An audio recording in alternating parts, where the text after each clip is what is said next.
Hello and welcome to video number 7. Let's talk about video length in more depth.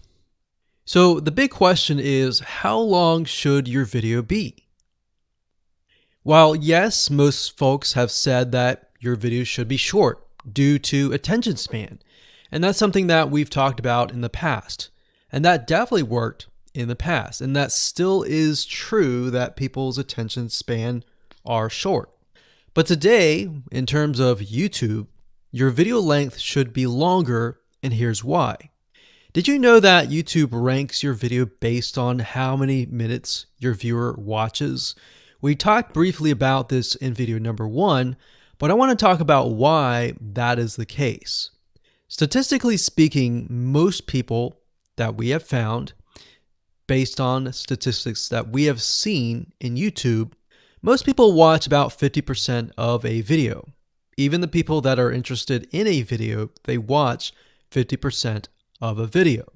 So if that, in this case, is a 5-minute video, an average viewer is only going to watch about 2.5 minutes. Now, here's why that is important. If you're competing against someone who has a 30-minute video and their viewers watch 15 minutes, which is about 50%, well, guess what? Even if they can have less viewers than you, they're going to beat you because they have a longer video. So if you got the 2.5, they've got the 15 minutes, they can send less people and still beat you. And YouTube will favor them in the end. Now that, of course, is assuming that the views are legitimate and people are actually watching. And that's why user experience is so important. So to give you some real life practical application, let's hop on over to YouTube and I'm going to show you proof that this works. Okay, so let's take what we learned and what we just discussed and apply it to some real life practical application. So if we head on back over to youtube.com, we type in the keyword Instant Pot recipes, we can see this one, and this one.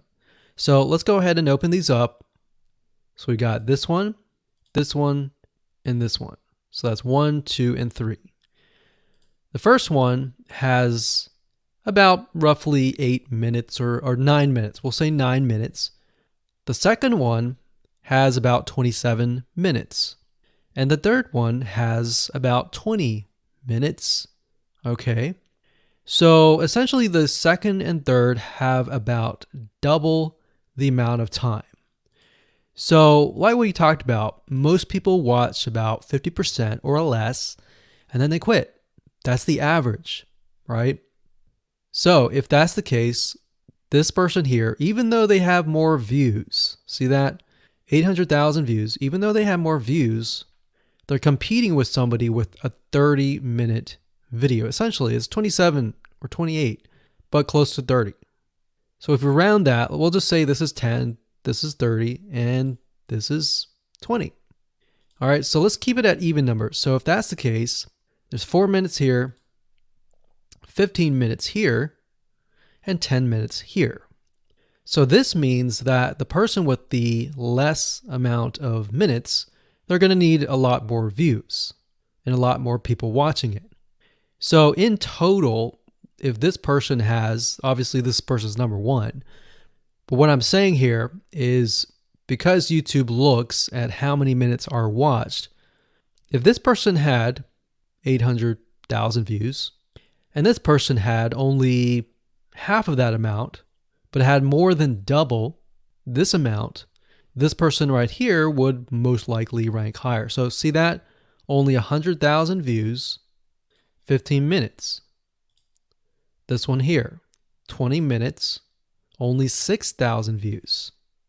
So you might ask, well, shouldn't this be maybe number 1? Not necessarily. If we really look at it, so we've got 800 times 4 minutes. And that's not going to be exact. I mean, we could even take 500. And this is definitely going to be number 1. And this is definitely going to be number 2 based on the information. But this person, because they have a long enough video, even though they have less amount of views, they're still able to rank pretty high. So this is based on one of our YouTube channels, which has over 9 millions of minutes watched. And based on that, that's what we've seen. Now, there's other factors like likes, dislikes, comments, and other things like that, titles and descriptions. But that's a big, huge ranking factor because it legitimately tells Google and YouTube, hey, this YouTube video is legit. Not only people are clicking on it, they're actually viewing it. And they're viewing at least about 50% on average. So that's why the video length is important. Now, you don't want to make a long video just to make a long video. You might want to make a video that has really good content. And that's the goal. It's not based on spammy backlinks or anything like that. It's based on providing real value. Hello and welcome to video number 8. So just want to say congratulations on reaching the end of this video course. We're going to talk about a secret tip that you can use to outrank your competitors. So we briefly talked about why having a longer video was important, right? So one secret tip that we can give you is that what we have found that works is the following. Longer videos in the sense of live streams, which means you get on YouTube and you talk to people live. You have webinar replays and videos where people expect them to be longer. So in other words, people are expecting these to be longer. If you make a normal video that people expect to be 5 minutes and you make it an hour, then you're not really going to hit that 50%. But when you have a live stream or a webinar replay, usually people typically expect it to be at least 1 hour. So because people expect it to be 1 hour or longer, they expect to take time out of their busy schedule to actually watch your longer video. And what we found is these work really well compared to the average video. So let's discuss what you need to do in terms of software or even web applications that you need to create live streams and webinar replays. So in order to create a YouTube live stream, you're going to need to have a broadcasting software. There are many. You can go to YouTube and type in live stream, how to set it up, and there's a lot of videos on that. But this is one particular one that we have used and that has worked really, really well for us. It's called Open Broadcaster Software, and it's free, best of all. And that is located at obsproject.com. So as you can see here, there is versions for Windows, Mac, and Linux. So it's simply as easy as downloading and you can start streaming. So the reason why you need this software is basically what it does is it connects to the YouTube live stream system. And when you're ready, you click record and you're good to go. Now, I'm not going to go in depth on how to use this product just simply because there are so many different options and so many different ways of using it. Now, like I said, the tip is when outranking your competitors to have longer views. This is good for kind of a face-to-face talking head type long video. Now, if you want to use a camera, you can do that. If you want to do something like screen capture, meaning you're going to show your screen, then you're going to want to use something like GoToWebinar. And you can go to gotomeeting.com/webinar to do that. Another tool that we have used, which as of now, it is free, and who knows, it could change. So GoToWebinar does cost money, but it's a nice way to kind of engage with people. So this is the route that I would go if you are engaging with people. If you're not engaging with people and you're simply doing screen capture, there is a tool called Use Loom. Let me show it to you. So useloom.com. Loom is essentially a Chrome plugin, and what it does is it allows you to record your screen. It's super easy to use. In fact, it's super, super fast. It's so fast that you can literally start recording, and within seconds when you're done, you'll have the video in hand. And you can download the actual video file to your computer really fast. So those are the three options that I would go to, and really depends on the avenue that you want to take. So like I said, create a longer video, but just don't create any content. Make sure that the content is valuable, because you want to make sure that people watch all the way through, or if not, watch at least 50%. Hello and congratulations on getting access to this video course on how to optimize your videos before making your YouTube videos live. So this is video number 1, which is the introduction to YouTube search engine optimization. So I want to first start out by saying the goal is to focus on doing the right amount of keyword research and video file automation before actually uploading any of it to YouTube. So essentially this is all about what most people forget about doing before making their YouTube video live. Because if you think about it, most people think about, okay, what do I do after I upload this video? They don't really think about what they have to do before making it live. So this is not about what you can do afterwards, as that is a totally different focus, but rather before. So besides simple optimization, you really need to know that YouTube ranks the videos that people watch the longest. Meaning, let's say for example that we have a 10-minute video. YouTube looks at that video. They look, yes, at the likes, dislikes, and comments, but they also look at, okay, do people actually watch most of this video? And based on, let's say, 1,000 views, how many of those 1,000 views actually watched either 50% or 100%, or how many minutes total? 1,000 times how many minutes was watched. So they really look at how long people watch the videos as a whole. Meaning the more viewers and the longer that they watch, that will get you ranked up further and further up. So instead of focusing on, spammy tactics, tons of backlinks, and all of that, our goal here is to really focus on the user experience. So what I want to do now is give you a quick overview of what's inside this video course. This is, of course, video number 1. Video number 2 is going to be about competitive research, or in other words, researching your competitors to kind of get a better idea of why YouTube is ranking those videos. Video number 3, we'll talk about highly searched keyword terms and how you can find those for your product or service or whatever you're trying to promote. Video number 4, we'll talk about your title and your description. Video number 5, we'll talk about video file optimization. So we're going to optimize the actual file, because each file has essentially information in it. And of course, video number 6 will talk about why your thumbnail is important and how to make it professional and good looking. And video number 7 will talk about video length and why that matters. We talked briefly about it just now, but I'm going to dive in deeper in that video.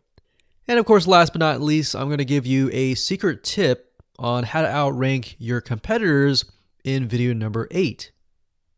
So before we get started, I want to talk about what you need to have in hand.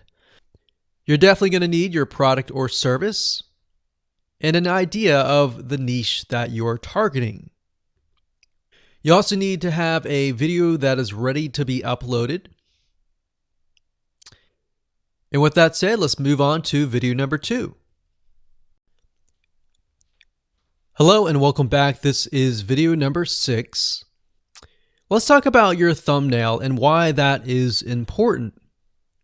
You see, since our goal is to get more clicks or more views to your YouTube video, we have to rely on attracting viewers. So if you think about it, the thumbnail is the first thing people see as they are scanning to find what interests them the most. So in other words, if you think about it, if you go to youtube.com and you type in a keyword, you're going to see all the results with thumbnails, the titles, the descriptions, and all of that. So that's the first thing that they see. So let's discuss what your thumbnail should contain and what's working in your market and how to figure that out. So when it comes to having a thumbnail, you want to make sure that it is eye-catching, meaning it shows somebody what they want. So if Instant Pot Chicken is your main keyword, you want to make sure that your thumbnail has something in it that entices them. So it's good to have the keyword or the title in it. So you can see right now the way YouTube works is they have an initial title or an initial thumbnail, and then after that you can see motion. So if I put my mouse over it, you can actually see part of the video, which makes it a lot more engaging. So as we scroll down, the initial thumbnail that this woman uses is the Instant Pot. And then this one here, it says Instant Pot recipes. So Instant Pot.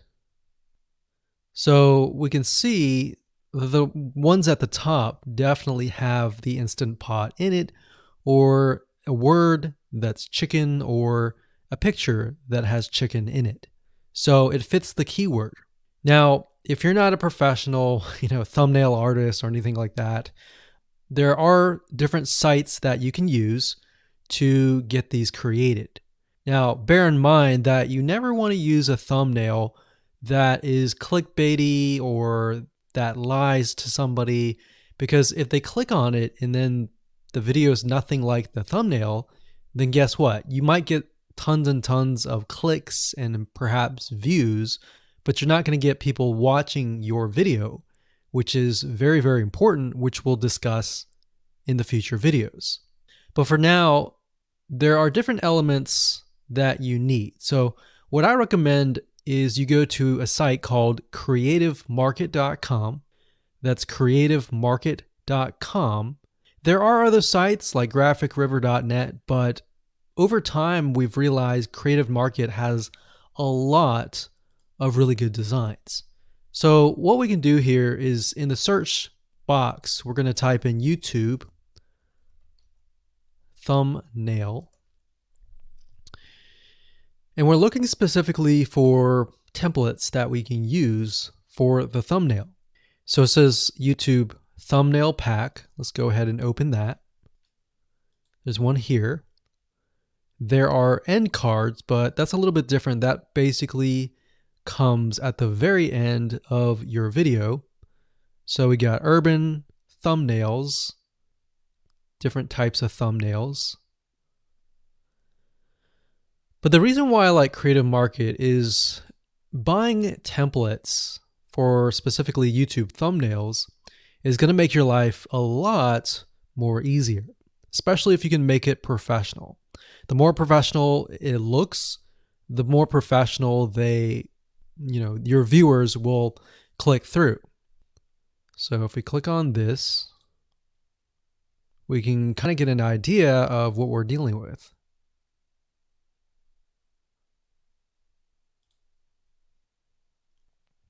And here's more thumbnails here as well. Now, over time, we've realized with YouTube thumbnails, more and more designs are becoming minimalistic, meaning it's not too fancy, but it's got just enough information to tell the person what it is all about. So it could have text, it could have pictures, but you really need to know what your YouTube video is about before you can create your thumbnail. In fact, I recommend that you create your YouTube video first and then you create your thumbnail so that you can make sure that you attract the right person. Now, what we found a little bit of a technique is to create a thumbnail that is related to essentially the end, meaning if you're creating an Instant Pot chicken recipe, you might want to show the chicken already cooked. So essentially what people get if they click through. So that way people think, oh, okay, this looks really nice. I'm going to click through. And they're more likely to actually watch all the way through to the end. And that's what we want. We want people not to just click through, but to watch all the way till the end. And that's actually going to help us with the ranking. Hello and welcome to video number 5. Let's talk about video file optimization. Did you know that all files contain data that tells YouTube what your video could be about? Let me show you. Okay, so the way that YouTube gets an idea of what your video is about is by transcribing it. And for the most part, it can usually figure out what your video is all about if you have voice and speaking in it. Now, you can go one step further by adding what we call video file metadata. It's very similar to a website metadata. So for example, if you right click on any website and you click on View Page Source, up at the top, you're going to see a lot of what we call metadata. So right here, we can see the name, the title, the description, and all that information. So what that does is it tells Google essentially what your website is all about. So very, very similar in this case of what we're doing here. So what we're doing here is we are taking the video file that you have created and embedding it with more information. So besides the title and description, YouTube will be able to read the metadata inside of your video. So it'll make a little bit more sense when I show it to you. Now, it's really hard to find software out there that allows you to embed metadata, except for a few. So one of them is called Video Converter by Wondershare, and that is videoconverter.wondershare.com. That's videoconverter.wondershare.com.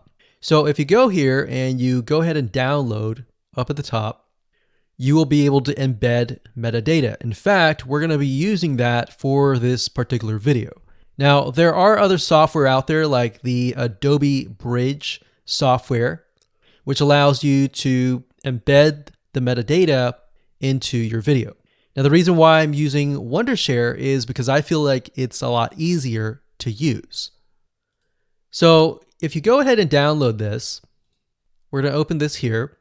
And what I did was I clicked Add Files and I chose the file.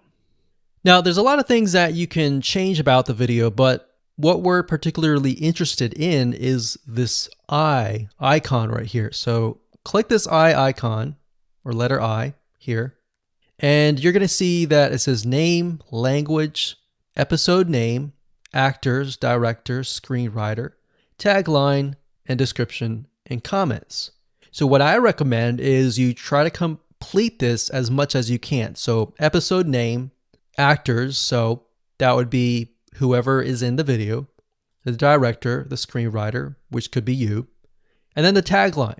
What I would do is the tagline be your title, and then the description be your description. So whatever you're going to upload to YouTube, put this as a title and put this as a description. And then for comments, I would put something like keywords. And all you have to do is click save, convert it, and done. That's the reason why we're using Video Converter, because it's just so much easier. With Adobe Bridge, it's easy too, but there's a lot of more options and very easy to get confused. So once you're done with that, you save the video, your video has the metadata inside of it, and all you have to do is simply upload it to YouTube, and that's it.